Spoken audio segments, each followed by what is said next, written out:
Happy Wednesday po sa ating lahat. Ako si Benison Estareja. Patuloy pa rin ang epekto ng dalawang weather systems po sa ating bansa. Una na dyan ay ang Intertropical Convergence Zone or ITCZ na siyang linya pa rin po kung saan nagtatagpo ang hangin from the northern and southern hemispheres, and as a result po, meron tayong makakapal na ulap at minsan malalakas na mga pag-ulan. Samantala, for the rest of Luzon and Visayas, andyan pa rin ang easterlies o yung hangin po galing sa silangan, kaya aasahan pa rin po ang mainit at maalinsangan na panahon na sasamahan lamang ng mga saglitang mga pag-ulan. Base naman sa ating latest satellite animation, nakalabas na po ng Philippine Area of Responsibility yung ating minomonitor na low pressure area dito sa may West Philippine Sea. Habang minomonitor din natin yung cloud clusters dito sa may timog na bahagi ng Mindanao, pero wala sa mga itong inaasahang magiging bagyo or tropical cyclone sa mga susunod na araw. Ngayong araw ng Miyerkules, asahan pa rin po ang mainit na panahon sa malaking bahagi ng Luzon. Dulot yan ng easterlies. Meron tayong bahagyang maulap at minsan maulap na kalangitan over central and southern Luzon umaga pa lamang, habang fair weather conditions or madalas maaliwalas sa may norte. Pagsapit ng tanghali hanggang sa hapon, meron mga isolated rain showers dito po sa bahagi ng Ilocos Region, Abra and Benguet, habang natitirang bahagi pa po ng Luzon, merong maliit lamang na tsansa ng mga pulupulong mga paulan at may mga lugar actually na hindi naman po uulanin hanggang sa pagsapit po ng gabi. Temperatura natin sa Metro Manila, mainit pa rin po mula 26 to 35 degrees Celsius, habang sa Baguio mula 18 to 26 degrees Celsius.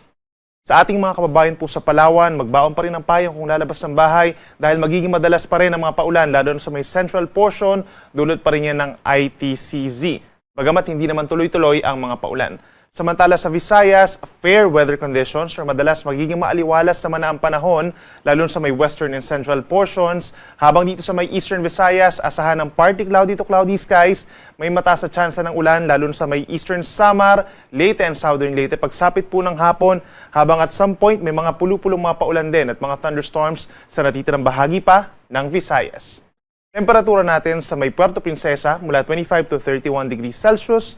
Habang sa may Metro Cebu, steadily mainit po mula 28 to 32 degrees Celsius. At sa ating mga kababayan po sa Mindanao, magpapatuloy pa rin ng maulang panahon. Umaga pa lamang, malaking bahagi na ng Soc-Sargen at Davao Occidental na magkakaroon ng mga thunderstorms dulot ng ITCZ. Habang madalas makulimlim ang panahon, umaga hanggang sa gabi sa malaking bahagi ng Mindanao at sasamahan din yan ng mga pulupulong mga paulan or kalat-kalat na ulan at mga thunderstorms, light to moderate with the times heavy rains po yan simula early tanghali pagsapit po ng gabi. Kaya mag-ingat pa rin po sa mga banta ng mga pagbaha at pagbuho ng lupa at lagi tumutok sa ating mga advisories or even heavy rainfall warnings. Temperatura natin sa may Zamboanga City and Davao City, posible pa rin umakyat sa 32 degrees Celsius. Kahapon po, araw ng Martes, nakapagtala pa rin tayo ng matataas po na heat indices. 48 degrees po ang inabot sa may Dagupan City, Pangasinan, na siyang isa po sa pinakamataas for this year. Sinundan ng Apari, Cagayan with 46 degrees Celsius at 45 degrees dito rin po sa may norte, sa may Lawag City, Ilocos Norte, and Tuguegarao, Cagayan. Habang sa Metro Manila, nakapagtala pa rin tayo ng hanggang 41 degrees na heat index kahapon. Ngayong araw naman po ng Miyerkules, posible pa rin sa Metro Manila na makapagtala po ng hanggang 41 degrees na heat index o yung mararamdamang init, habang ang highest possible heat index po natin is 46 degrees Celsius dito pa rin sa may norte, sa may Dagupan, Pangasinan at Apari, Cagayan. Base naman sa ating heat index forecast map for today, asahan pa rin ng malaking bahagi po mga kapatagan at mga coastal cities and municipalities sa may Luzon, Western Visayas, Samar Provinces at hilagang bahagi ng Mindanao makakapagtala po ng dangerous levels of heat indices, itong mga kulay orange. Kaya make sure pa rin po na hydrated tayo, uminom ng maraming tubig at iwasan pa rin ang paglabas sa tanghali simula po 10 a.m. hanggang 3 p.m. Kung hindi talaga may iwasan, magdala po ng payong or sombrero pananggalang sa init na siya magagamit din natin kapag may mga isolated thunderstorms pagsapit po ng hapon. Para naman sa ating karagdagang impormasyon regarding sa ating heat index forecast, scan lamang po yung QR code na nakikita nyo sa inyong screen or bisitahin ang pag-asa.dost.ph/weather/heat-index. Sa mga maglalayag naman nating kababayan, for the rest of the week, asahan pa rin po ang banayad hanggang kuminsan lamang katamtaman na taas sa mga pag-alon. So usually on the average po nasa kalahating metro lamang ito. Pero kapag meron tayong mga thunderstorms or mga minsan malalakas na hangin at ulan, posible pa rin umabot ito sa 1.5 metro. Sa makatuwid po, wala namang inaasahang mga sea travel suspensions hanggang sa araw ng linggo.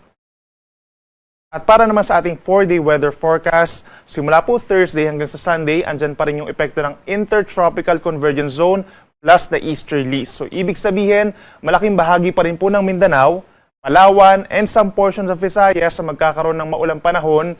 At minsan malalakas po ito kaya nandiyan pa rin yung banta ng baha at pagguho ng lupa. So lagi makipag-coordinate sa Pag-asa for possible advisories. At kung kinakailangan po ng paglikas, makipag-coordinate naman sa inyong mga local disaster risk reduction and management offices. For the rest of Luzon and Visayas, andyan pa rin ang epekto ng easterlies. Kaya taasahan pa rin po ang mainit at maalinsangan na panahon, lalo na sa tanghali, nasasamahan pa rin po ng mga isolated na mga paulan at mga thunderstorms, lalo na sa dakong hapon hanggang sa gabi. So ibig sabihin po, dahil easterlies yung ating iiral na weather system sa mga susunod na araw, maliit pa rin po, malabo pa rin tayo na makapagpasimula po ng rainy season or tag-ulan po sa ating bansa. Dahil ang ating criteria dyan, pagdating po sa hangin, dapat hindi po manggagaling dito sa may kanan, kundi dapat manggagaling po dito sa may kaliwa, which is also known as the westerlies or southwesterly wind flow. At nakikita natin na iiral or magsisimula yung southwesterly wind flow sa mga huling araw po ng Mayo. So that's around May 29 hanggang May 31, and then magbibilang pa po tayo ng 5 araw kung saan dapat yung criteria nga natin sa hangin, manggagaling po dito sa may kaliwa or southwesterlies, plus dapat meron din tayong may tatala ng mga pag-ulan dito sa western side po ng Luzon and Visayas. So ibig sabihin po, at the earliest, mga unang araw po ng Hunyo tayo makakapagtala ng onset ng rainy season, or maaaring magtagal po ito sa either first or second week po of June, but at the earliest po ay sa mga unang araw nga po ng Hunyo. Ang ating sunrise ay 5:27 a.m. at ang sunset ay 6:18 ng gabi. Yung mga latest mula dito sa Weather Forecasting Center ng Pag-asa, ako muli si Benison Estareja na nagsasabing sa naman panahon, Pag-asa ang magandang solusyon.